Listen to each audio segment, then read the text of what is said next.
The life that you want is on the other side of your avoidance cycles. What I mean by an avoidance cycle is something that you do to avoid feeling the emotions that you may not want to feel right now, to avoid having the thoughts that you may not want to have right now, and having the impulses that you may not want to have right now. If you're someone who has a behavior in your life that you want to change, then this is a video for you. I'm going to talk about how through avoidance cycles we end up saying no to our reality that would have actually benefited us a lot more. And first, to get my point across, I want to tell you a quick story. Yesterday, me and my friend decided that we were going to stop drinking coffee for a bit. Not to quit, not with the intention to get somewhere, but with the intention of truly observing what are the feelings and emotions that were coming up for us when we didn't have coffee. And as we were going throughout the day, there was a bit of a headache. We were very low energy. In fact, we tried to record a membership module for this thing we're building, and it just didn't happen. Even in this video, maybe you feel, compared to my previous videos, there's a lower energy. And then here's what happened. Because we couldn't drink coffee, we had to find a place that served some tea. So we're walking around by the beach, and I'm going on my phone searching for a place, and I came across this place with a 5-star rating out of 400 ratings. So clearly it had to be good. So we walk all the way over there, and we walk in, and we realize we just walked into one of the most amazing tea houses we had ever been to.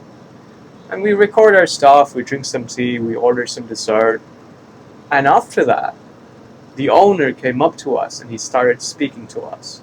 And he told us his life story of how he basically built a massive company and then lost everything on a divorce. And it took him 2 years to build back the same amount of wealth. And he created this tea house not out of a goal to make profit, but out of passion. He was such an interesting guy to speak to. He was such a joy to truly listen to.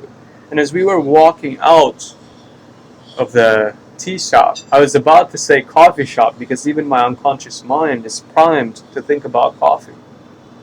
But as we were walking out of the tea house, it just hit me. I realized we never would have been in this place if we didn't say no to coffee, because we believed that our life would be the best with coffee in it. However, by saying no to coffee, it put us into a position where we went to a new place and met someone we never would have met, someone whose story was so touching that it made me reflect on lives. And the reason I wanted to share this with you is you probably have an avoidance cycle. Maybe you're on the apps looking to date women, and you think your options are good enough, but what you really want to do is to be able to build the courage to approach and speak to women in real life. So your avoidance cycle is watching videos like this, analyzing other people's social conversations, swiping on apps. But if you start saying no to that avoidance cycle, and just for the purpose of an experiment, this is not a message that I'm trying to promote to you, this is something I want you to experiment with for yourself to see how you feel. If you said no to that for a bit and went deeper into what's underneath that, so if you stop using the apps, if you stop drinking, if you stop scrolling on social media, not with the goal of quitting, but with the goal of, I wonder what will come up underneath this. That's where the treasure lies. And that treasure may be the exact thing that will give you the power to change your life. And your avoidance cycle may be the exact reason why you may not have the life that you want to begin with. Because you think this is normal. You think this may not be a big problem for you. This is just how life is.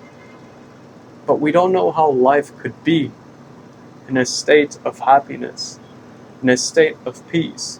And we only see spectrums of how life could be based on what we've experienced. So what if you were to stop that avoidance cycle, your life would be a lot more peaceful, a lot more joyful, a lot more easier to navigate. But here's the thing, when you first stop, and as you're listening to this, you can pick an activity to experiment this with, whether that's, hey, I'm not going to have coffee for a bit and see how I feel, which is what I'm doing. It could be, hey, I'm not going to go on social media for a few days and see how I feel. It could be with drinking. It could be with anything that you do to avoid feeling something. It could even be overworking or over-exercising, things that look productive to others that you know you are doing to avoid feeling certain emotions. If you do that, stop that behavior for a bit, certain symptoms, certain parts of you will rise to the surface. And when they rise to the surface, just hold them with full acceptance, because these parts want to be heard, they want to be listened to, they want to be understood, just like your friends would want that, right? You're not going to be friends with someone if every time they try to speak you shut them down. So don't do the same thing to your own parts. And what you're doing when you experiment with stopping a behavior is you're getting in touch with a part of yourself that you may not have felt in a while. And once you start getting in touch by holding that part in loving awareness, now you have the power to understand what it's trying to do, to listen to it, and to integrate it. But the first step is to remember that the treasure you want in your life lies on the other side of your avoidance cycles. For me, I discovered this through coffee. I thought I needed coffee to live a good life, and it turns out maybe in some ways it was preventing me from living a good life. So let me know what that thing is for you and what your experience will be when you stop and you're fully with the symptoms. And understand it may be hard at the beginning, but the more you integrate all parts into yourself, the simpler, more peaceful, and more joyful life will become. Thanks for watching.